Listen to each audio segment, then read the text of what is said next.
Well, the gates have opened and now the news is really flowing. Yesterday we got word of an Animal Crossing New Horizons Direct, and today we've got a lot of exciting stories, so I'm bunching them in one video so you get all the important information in one spot. What's going on, everybody? It's Zach from SwitchForce. Today we're talking a major announcement happening next Thursday. What else happens on Thursday? Oh, Nintendo Direct. So could Bayonetta 3 be unveiled even further next week? We've got Sakurai talking about more DLC and what comes next for Smash Brothers. We've got Animal Crossing putting in-game purchases back in the game after removing them from the ESRB rating, and Embracer Group picking up Saber Interactive for a little Switchport domination station. Let me know in the comments down below which of today's stories are most exciting to you and why. And if you'd like to support the channel, definitely leave a like. It helps out a lot. You can subscribe and turn on your notification bell if you want to be kept up to date on all the latest and greatest from the Switch. We're going to get right into it with Sakurai first. I know you love him. I love him. He is a man near and dear to all of our hearts after pumping out so many Smash Bros. Characters. And today, in his weekly Famitsu column, he discussed that this is going to be the last DLC for Smash Bros. Ultimate. After Fighters Pass Volume 2, no more. That's it. So you got 6 fighters. He reiterated that Nintendo picked them, not him. I feel like he's preemptively saying, like, don't get mad if your favorite isn't in there, which makes me nervous because what if he doesn't like the list? But at the same time makes me excited because last time it was all third party, and maybe he doesn't like that this time is more Nintendo focused, which I would like. We'll have to wait and see. He also mentioned the next Smash Bros. And said they've got nothing yet. Maybe one day there'll be a new Smash Bros. But all along we've said, how do they top Ultimate? Especially when they've added so much, and this is like the all Smash Bros. I don't know when, where, or how they top it, but thankfully, Sakurai isn't even thinking about it. Why thankfully? The dude deserves a break. He said he can't work on any other projects. Smash Bros. Is occupying all of his time. I'm sure he's got to be tired, but he will do his best to deliver the Ultimate Fighters Pass Volume 2, because then that's a wrap on DLC. I'm sure they'll continue to do Spirit Board events and stuff of that sort, but in terms of the paid DLC, the next 6 characters, you better hope your favorite's in there. Now, everybody is excited to see who Sakurai unveils for Smash, but we're also excited to see what Nintendo unveils for Animal Crossing New Horizons. Tomorrow, they've got a big show with roughly 25 minutes of new information about the only major Switch title from Nintendo in 2020, at least that we know about yet. I'm sure more will come. But a while back, we saw in-game purchases appear on the eShop page for Animal Crossing. People are like, what is going on? Now, I don't think it's that upsetting, but Nintendo has done such a nice job with free DLC, it probably ruffled some feathers.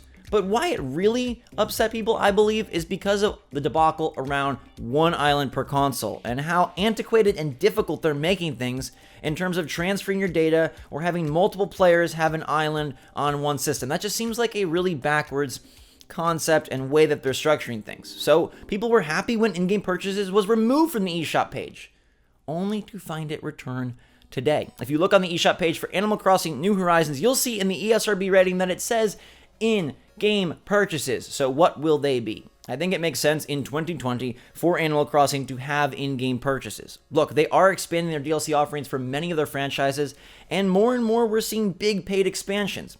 Microtransactions is a little bit dicier and definitely not as enjoyable, but you can't really fault them, can you? This is one of their biggest games that could capitalize on in-game purchases, and I hope that they keep them minimal, not really affecting gameplay, and something that can kind of sit on the periphery. If you want to dabble, you may. If you don't, you don't have to. I think tomorrow's Direct will go a long way to proving whether we should worry about the in-game purchases or whether it's no big deal. Because if they deliver a fully featured, big, bold new Animal Crossing, it really doesn't offend me that much. But if tomorrow's presentation seems lackluster and there's an emphasis on these in-game purchases being something that seems necessary, well, we'll have to talk about that again if it happens. This one is super interesting to me. And on the surface, it may seem pretty low-key, but Embracer Group just bought Saber Interactive for $525 million. $525 million. Now that is $150 million cash up front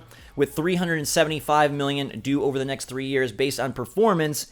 We'll get into why that amount is so huge in a second, but just to let you know who the players are in this deal, Embracer Group formerly known as THQ Nordic. It's now the big holding company, and they have been buying up studios left and right. THQ Nordic puts out things like Darksiders and Red Faction. You probably know them pretty well. Saber Interactive is also incredibly related to Switch and incredibly cool for Switch because they did the Witcher 3 port, which some people argue is the best port on Switch. Panic Button says hello, but that Saber Interactive port of Witcher 3 is really darn good. So impressive they were able to get such a big game on such a tiny system. Tiny but mighty. They also have done Vampire on Switch, Call of Cthulhu. They do a lot of work with Switch. Now on the money side, $525 million. That is so much. And to put it in perspective, Sony bought Insomniac, the makers of Ratchet & Clank and Spider-Man, for about $230 million. Yeah, that's how much Embracer Group values Saber Interactive. So this really seems like a big power play by THQ Nordic / Embracer to get an even tighter grip on the Switch and to ensure that they can continue to pump software out for that system on a regular basis. Buying Saber Interactive is kind of like buying your own Panic Button, except Saber Interactive has 600 employees across 5 offices, and not only have they done cool work on Switch, they're also responsible for the Master Chief Collection, World War Z, and more. This is a big studio that may not have their own original AAA IP to speak of, but they still do a ton of important and valuable work. And honestly, I could foresee one day THQ Nordic tapping Saber to make an original game, to start a new franchise for THQ Nordic. They could use their Switch design chops to make something all their own. But at the very least, we will be getting more cool Switch ports like The Witcher 3, which is a good thing. And I do want to note, even though Halo on Switch is not really in the current rumor sphere, Saber Interactive made the Master Chief Collection. THQ Nordic loves putting stuff on Switch. So while I'm not predicting anything at this point, keep that in mind in case Master Chief and Halo plus Switch rears its head at any point later on this year. Last but certainly not least is Platinum Games' big reveal planned for next Thursday, February 27th. The folks behind Bayonetta have said they've got a big announcement in Famitsu next Thursday. That's the real popular magazine for video games over in Japan. But could that be tied to a simultaneous reveal in a general Nintendo Direct? Now, I'm not here to rumor monger anymore about a general Direct. It'll come when it comes. But this is official word. They're saying they are making an announcement next Thursday.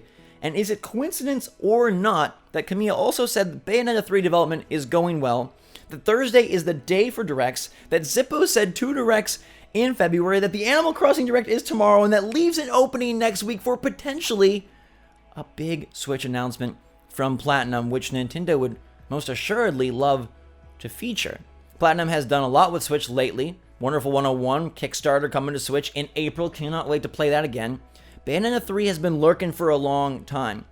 They may have a brand new project. For all we know, this is tied to some mobile game or something for another platform. But we do need Bayonetta 3 news at some point, especially if it's going to come out in 2020.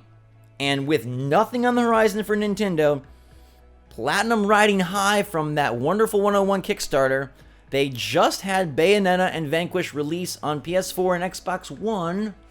Maybe they want to deliver a gift to Switch fans, and maybe Nintendo wants to as well. I peg this at about 50-50. I mean, the announcement is 100%, but is it tied to Nintendo Switch, Bayonetta 3, a Direct? 50-50. It seems very odd, and I'll add one more piece of information to this complex General Direct puzzle. PAX East is next weekend. Next weekend, I guess. The weekend after this announcement. Nintendo has the largest booth at PAX East, and they have not revealed their lineup. As far as I recall in years past, they get their lineup out there ahead of time, so it should have been announced. Maybe the reason it hasn't been announced is because some game that is a part of their booth is to be revealed next week. Maybe even said game is Bayonetta 3. Is it possible that all these things are working together behind the scenes to come together and deliver an epic 2-week stretch with multiple direct performances? At this point, it's silly to get your hopes up, but at the same time, I'm getting my hopes up. What do you think Platinum is bound to reveal next Thursday? How do you feel about Animal Crossing New Horizons adding paid in-game DLC microtransactions to their game? What about Sakurai saying this is it. Fighters Pass 2. Are you okay with that?